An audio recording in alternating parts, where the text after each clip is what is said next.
Thank you. So first, obviously we're a publicly traded company, so safe harbor statement as far as forward-looking statements here, disclaimer. We're listed on the NASDAQ. So a little bit about Rocket Pharmaceuticals. If I'm going to ask people, what are the three takeaways from this presentation? One, we've strategically built a best-in-class pipeline that's diversified. Two, we've got a proven team with a track record. And third, we're very well capitalized and positioned to be a leading player in this field long term. With regards to the team, in addition to the founding team, many of us who've been here between 5 and 7 years, over the last year, we've added some preeminent leaders in the field, including a chief technology officer, a head of commercial, a general counsel, and a head of HR, each that has an average of 20 to 25 years of relevant industry experience, so that we're very well positioned to reach the next stage, which would be filing next year and commercial launch the year after. Regarding that first point, we chose our assets very carefully. We're not going to be the third or fourth Me Too type of indication. We chose indications where we have a chance of being first, best, or only in class. The first three indications happen to be in the Lenti platform. As a rare disease company, that was a platform that was best. So Fanconi anemia and leukocyte adhesion deficiency, we announced top-line data at ASGCT early this year, and we're proceeding to a filing targeting middle of next year.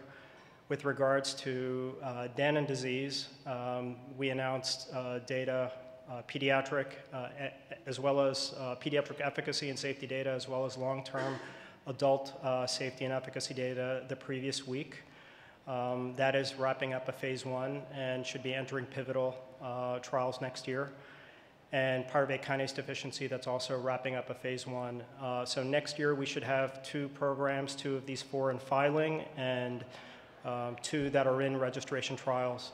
In addition, if you looked at us a year ago, people would have thought that we were primarily a Lenti company. With the recent announced merger with Renovacor, we're very excited to add BAG3, which falls in line with our thesis, where we can be first and best in class, potentially with another large Danon-ish type of market. In this case, it'll be our first foray into dilated cardiomyopathy. And then the long-term goal is to eventually announce additional indications in the Wave 2 pipeline, where internally, strategically, we'd like to have at least 1 new IND per year long-term so that we build Rocket to a sustainable enterprise. With regards to reiterating how we chose this, not only first, best, and only in class, but all of our indications are rare diseases with a very high unmet medical need. This enables us to have a strong dialogue with the agency where we do not have to pursue a large phase 3 trial, and we can hit our endpoints in a reasonable manner. I think everyone knows what the high cost of capital is here, and we chose our development path that really matches our resources. So some of the many milestones that we've hit this year, we've started the GMP readiness for the Danon program in our Cranberry facility. We announced a top-line data on LAD in FA. The Danon data was announced a week and a half ago. And we're initiating dialogue with the agency on the endpoints and the approach to the registration trial for Danon end of this year. And 2023 will be really the year of filing, and 2024 will be the year of launch. If you look at this staircase of milestones, the company's barely 7 years old. And it really started out with a thesis where we wanted, of the today close to 7,000 rare diseases, choose the diseases where we think fit the prism, where we can execute and be first, best, and only in class. We partnered with some leading research institutions in the early years. 2 years in, we found an opportunity to go public through a reverse merger. And in a span of less than 12 months, we got 4 INDs cleared. In that time, 3 years later, we've announced top-line data on 2 in the lenti field, 1 in the AAV in the phase 1, and PKD is coming soon. So a lot of the activities as we hire additional staff are really around execution on the manufacturing and then the launch preparedness. This is a picture of our Cranberry, New Jersey facility, approximately 103,000 square feet. And we've taken a measured approach to gradually bringing a lot of the functions in-house. As you know, it's a very complicated supply chain that if you're not well capitalized, it's very difficult to rely always on CMOs and CROs. So we've taken an approach that as the programs reach proof of concept and it's de-risked, and as long as the capital is there, we'll try to get dual sourcing to ensure that at the end goal is met, where the patients always have access to drug product. So this facility right now is focused on manufacturing for the Danon disease program, but upstairs we also have 20,000 square feet for in-house QC, lab, and analytics, as well as PD and R&D capabilities, so that we can accelerate the timeline on the Wave 2 pipeline as that adds to future programs.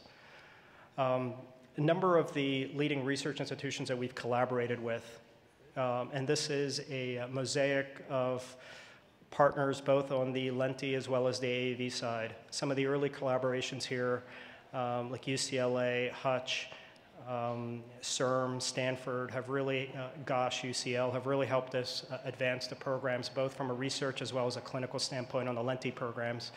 And we've relied heavily on UCSD for starting the Danon disease program and have migrated the pediatric cohorts through CHOP. And we have a great collaborator in REGENXBIO for the AAV capsids.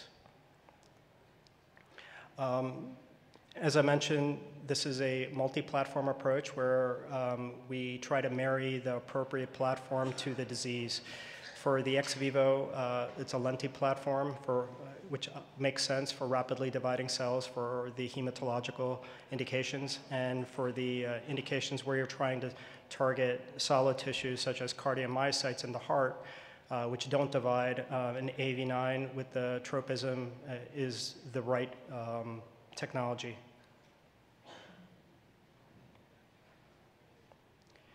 So I'm going to speak a little bit about Danon disease, and many of you may have read the news that was announced at the HFSA conference a week and a half ago. This is a devastating disease, X-linked dominant.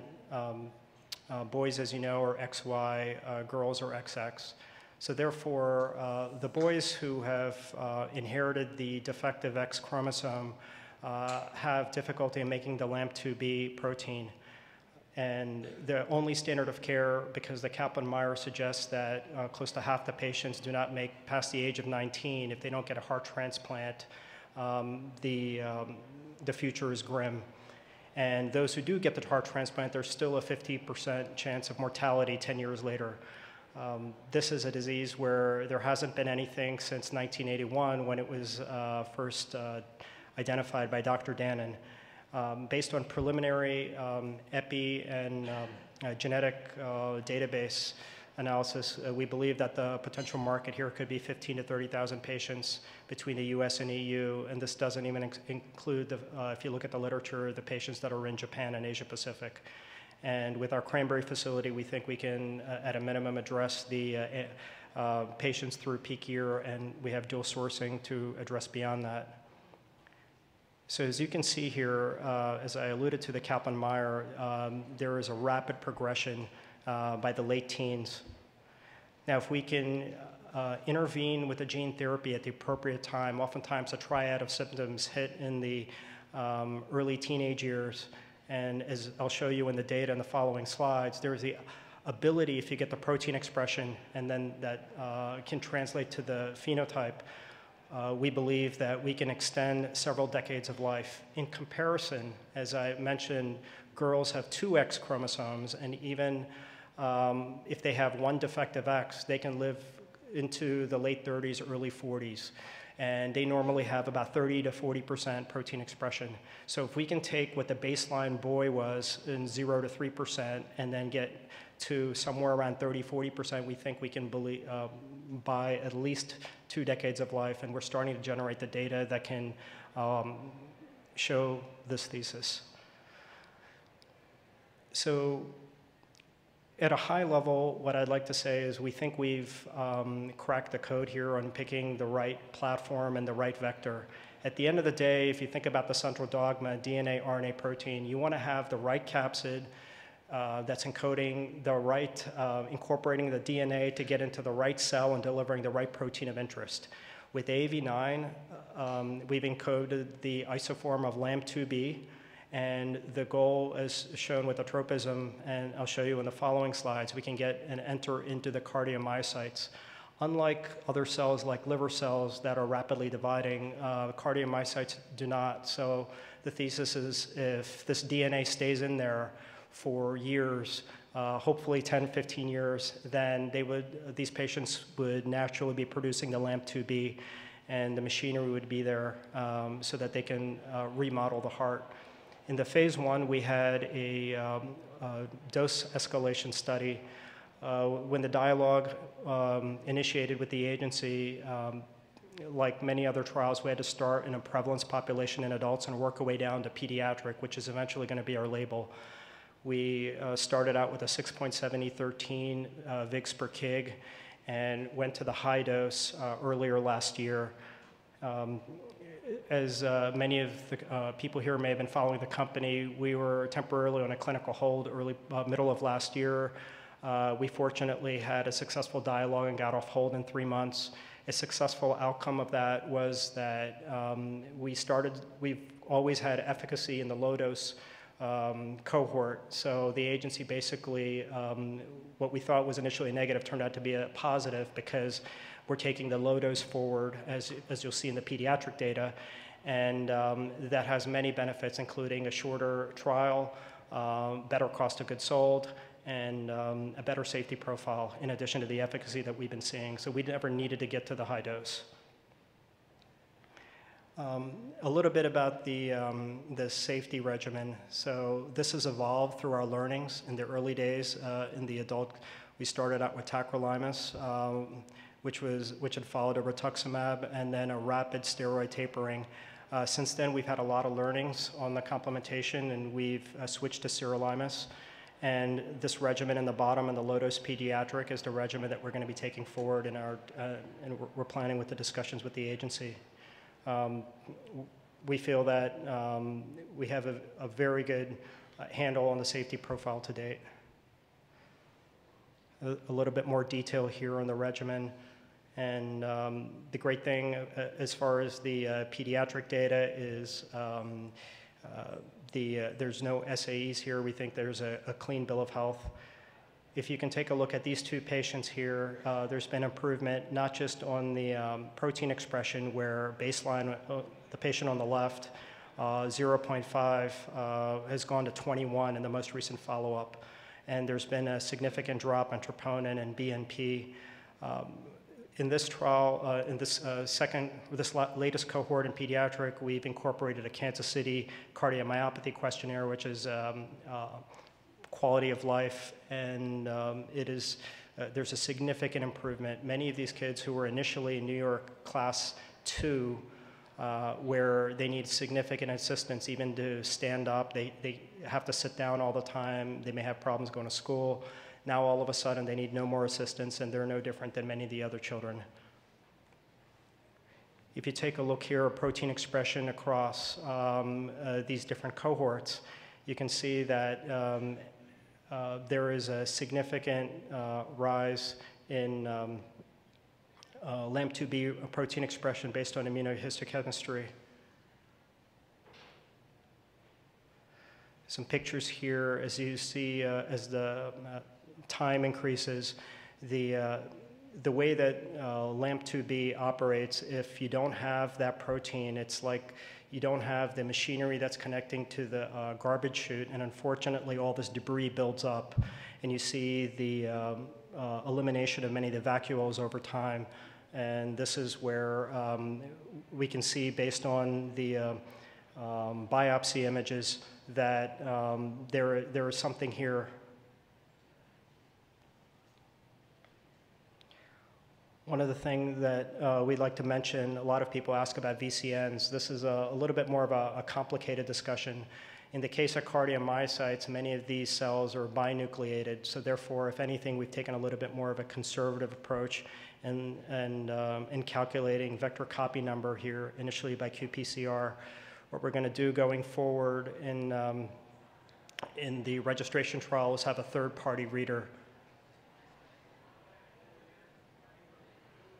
Just want to make sure that I'm running out of time.